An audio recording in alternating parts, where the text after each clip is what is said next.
What is going on, you guys? Petplatypus here, and it is time to review chapter 172 of the 7 Deadly Sins. I believe I said I'd do a live reaction to this chapter, and I tried to record a live reaction, but my reaction was kind of boring and just not that interesting, so I decided to scrap the live reaction and just do a traditional review. So this chapter was still badass. Like I said, I mean, my live reaction was kind of boring, but that doesn't detract from this chapter at all. It was a badass chapter. Meliodas was awesome. The fighting was good. So I guess I'll just go into a little bit of the technical aspects from a writing standpoint. You've got pretty good story progression because the fight is underway. Meliodas seems to be winning, seems to be going his way. So the fight moves along a bit. And then everyone else, because of Gilfrost, is no one fucking gonna question why there's a Gilthunder and a Gilfrost right now that look almost the same? Whatever. Gilfrost teleports everyone out of there. And they don't already know Gilfrost, right? Like, he's a new character, I'm pretty fucking sure. I think I'd remember him. So it's kind of weird that no one is addressing that they sound the same. Their names sound so fucking similar unless I missed it or something. He teleports everybody to the castle of Leonis, but they can still feel the rumbling of Meliodas being a badass. And it's really cool. Badass moment when Meliodas gets shot across the maze and fucking the big ass explosion, then he comes back, lands that fucking epic punch. He just one punch man's his way through that fucking whatever it was that the old fairy king created, and then he just lands that amazing gut shot. Looked super devastating. It was really, really cool.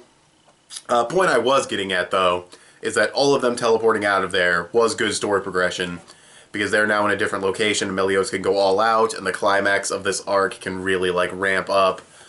I don't know if I'd really call this an arc, though. Like, is this like the Ten Commandments saga, and then we have individual arcs, or is this all just the Ten Commandments arc? I don't really know, but it's whatever. They're doing pretty bad against Meliodas, though, which is disappointing, because all of these others have been super, super worth the hype. Like, they've all been worth the hype. And, you know, if they happen to face someone like Escanor, well, they're going to get fucked over. But before they fought Escanor, they were badass as fuck. So I don't know, these guys seem like they're doing badass moves for sure, but it just seems like to be taken out so easily by Meliodas after all the hype. I don't know.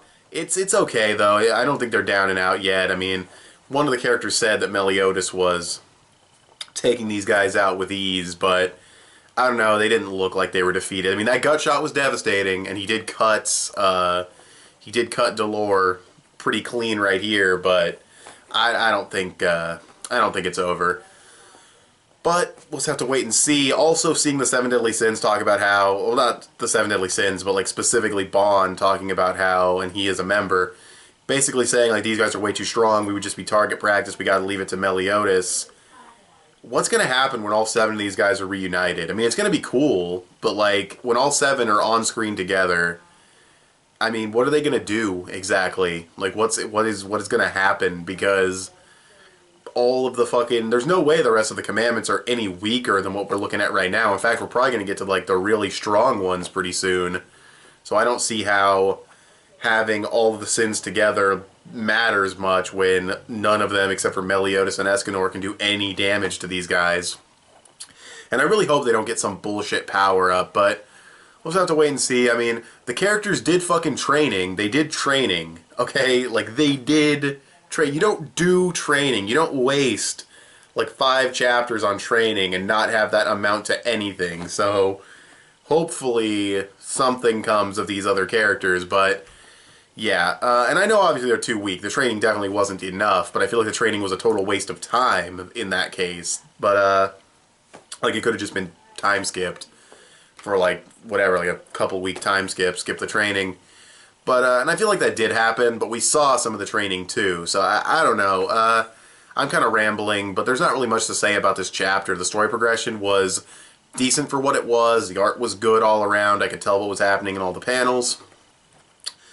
If Meliodas did defeat them by the last page, then that's pretty good story progression, but I don't think they're defeated at all. And that's fucking 7 Deadly Sins chapter 172, pretty much. Meliodas was awesome. The main villains had some cool attacks, but Meliodas seems to be stomping them. And I know that they are probably weaker than they would be because they got hit by that fucking Escanor blast. At least the old Fairy King would be. I don't know if he healed himself, but Yeah, it's interesting. Also, apparently they were going to fight the Demon King together, and Meliodas was like betrayed by them, I guess. Or Meliodas said, "You guys," he's like, "You went that way," or whatever. That vague ass bullshit, where a character is like, "We can't tell him about that," and they say it all weird and like it doesn't make any sense from a grammar standpoint, but they don't want to tell you what they're talking about. They just want to hint at it. They did that in this chapter. Total minor nitpick, but definitely interesting that they were all like allies at one point. But not just allies, but actually were going to fight the fucking Demon King, and now they work for the Demon King. So it's definitely potential for some really good backstory there. But overall, I really enjoyed this chapter. I'd probably give it a solid 8. 8 out of 10, 8 to 8.5. It was a very good to great chapter of the Seven Deadly Sins. So, what did you guys think of this chapter of the Seven Deadly Sins? You guys can tell me in the comment section below. You can also follow me on Instagram or add me on PSN. I'm petplatypus on both. Give this video a thumbs up and share it on social media. Both those would help me out a lot. Subscribe if you haven't already, or if you like what you've seen here. I only need a couple more subscribers to get to the big 200. Like 200 is big or something. And yeah, I want to thank you guys for watching. And I will talk to you guys later. Bye.